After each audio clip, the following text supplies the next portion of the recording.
Nicknamed as the gorgeous spaceship, Apple Park was Steve Jobs' dream project. In the month of June 2011, Steve Jobs, during his very last public appearance to the world, told the Cupertino City Council, "With the Apple Park, I think we do have a shot of building the best office space in the world. I really do think that architecture students will come here to see it." What he didn't tell them during that appearance, and what none of them could and would have known, that it was Steve Jobs' last public appearance ever. Steve was not just planning for a new campus for the company he co-founded, built, left, returned to, and ultimately saved from extinction, but through this new headquarters, Steve Jobs was planning the future of Apple itself, a future beyond him and ultimately beyond any one of us. Here is a rare footage of Steve Jobs' last public appearance and when he spoke about the Apple Park to the council. And we've come up with a design that puts 12,000 people in one building. Here's where we are today. And what we've done is we've bought this land right here. The campus we'd like to build there is one building that holds 12,000 people.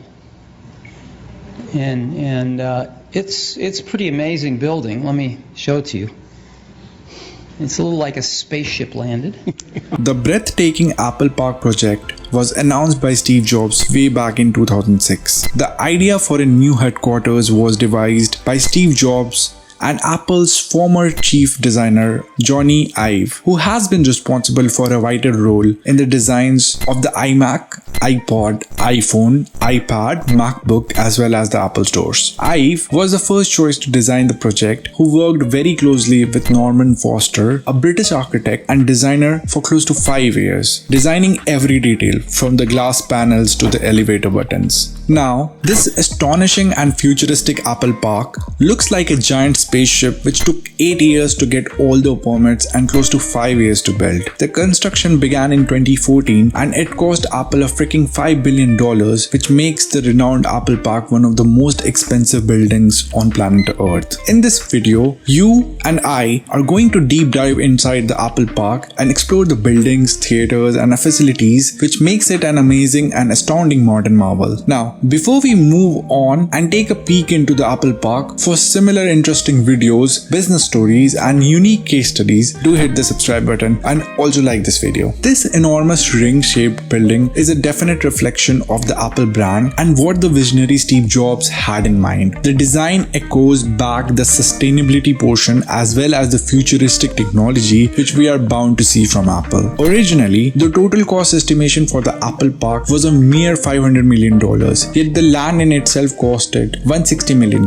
When the complete construction was over, then Apple was looking at a total bill of a whooping $5 billion. Well, that's a lot of money for any organization to justify. Yet not for Apple, which is now a $3 trillion company and expected to have a profit of more than $50 billion this year alone. So $5 billion was not much for Apple to invest on its headquarters. Now, the question is, where was all this money spent and what makes this Apple Park so phenomenal? The Apple Park consists of multiple buildings and 80% of the land is covered with greenery. The Apple team, along with designers and constructors, put in a lot of thought and effort to ensure that the park reflected the essence of the brand which Apple carries. Apple, as a company, also ensures the physical as well as the mental well-being of its employees. There are 3.2 kilometers of running and walking trails spread around the campus. There are more than 1,000 bikes that are used to commute to and fro between the buildings. You would be astonished to know that almost 75% of the Apple Park energy is fulfilled by one of the planet's largest rooftop solar farms, which generate more than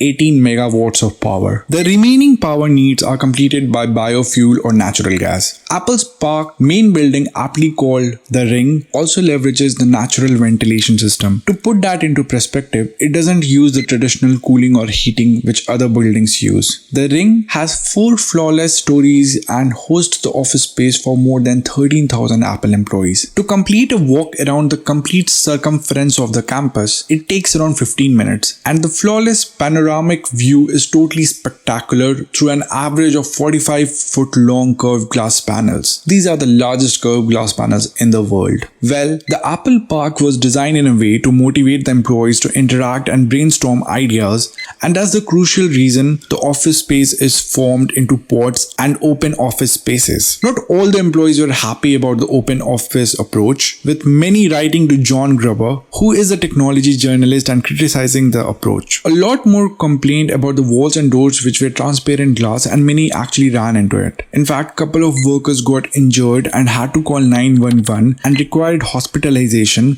after bumping into the translucent walls and doors. Another way this stunning ring campus encourages their employees to interact is to have one huge restaurant instead of several smaller ones. The restaurant size is 58,000 square feet and is called Cafe Max. While everyone eats there, it increases the probability of interaction and communication, and that's the whole reason one enormous restaurant was built rather than smaller ones across the campus. Apple actually went ahead and patented their own pizza box that prevents the crust from getting soggy. The box is used by employees who want to have the pizza in their pods. Beneath the mammoth fourth story of the ring lies two-story of parking with reflective white tiles and is integrated with the traffic lights and street signs. Jobs had David Muffley, who was responsible for the foliage work at Stanford, which Jobs liked, and David was given the responsibility for the Apple Park. David saw the overall planting of 9,000 indigenous trees at the Apple Park, including apricot, olive, a herb garden, and obviously some apple trees. Apple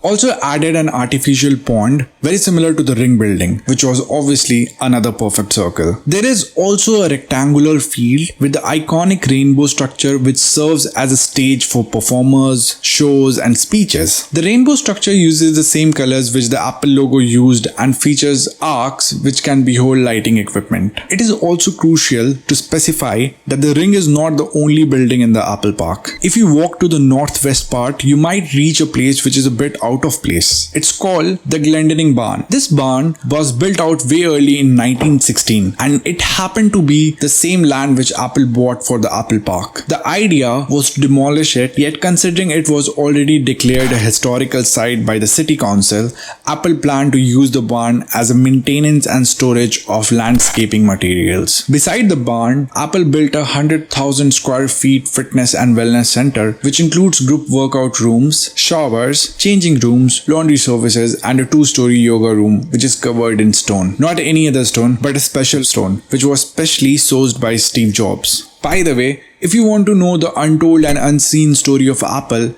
and how it started and reached here, then check out the untold story of Apple, which I'll link below and it's at the end card I button above. Now, if you further move a bit south, then you would find different sports fields. Employees can play a game of tennis or basketball. If you move further down, you'll find the parking space for more than 14,000 cars, both for the employees and the visitors. Now, from there, if you move east, then you would reach a building which is the famous Steve Jobs Theater. This is actually underground and it is topped with the largest carbon fiber roof in the world. You reach the theater either by taking the gorgeous curved stairs or by the glass elevator which rotates on its own circumference. The Steve Jobs Theater can hold more than 1,000 people at a time, which is a 3 times surge from the old town hall which Apple had. Once you head towards the northeast, you come across the Visitor Center, which is the only portion open to the general public. The Visitor Center is a 2-story building which has an Apple store which features the exclusive merchandise like t-shirts, hats, postcards, etc. It also has a 2,300 square foot cafe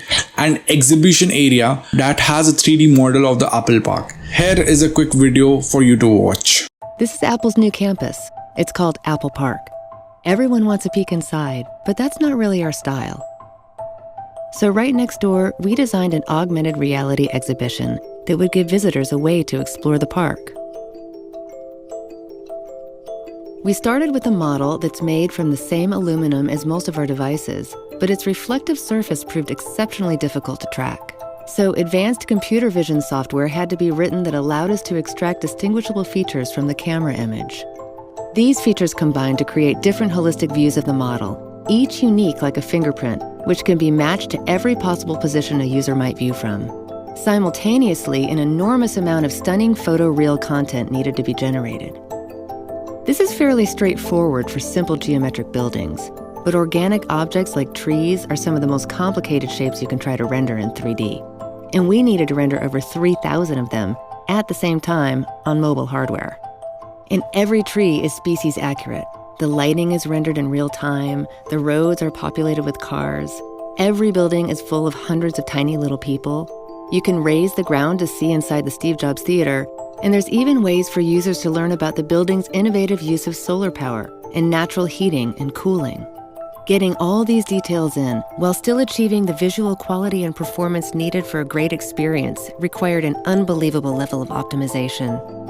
Over 40,000 people come to the visitor center every week, and now they get to engage with Apple Park in a way that's informative, entertaining, and takes augmented reality to places it's never been before.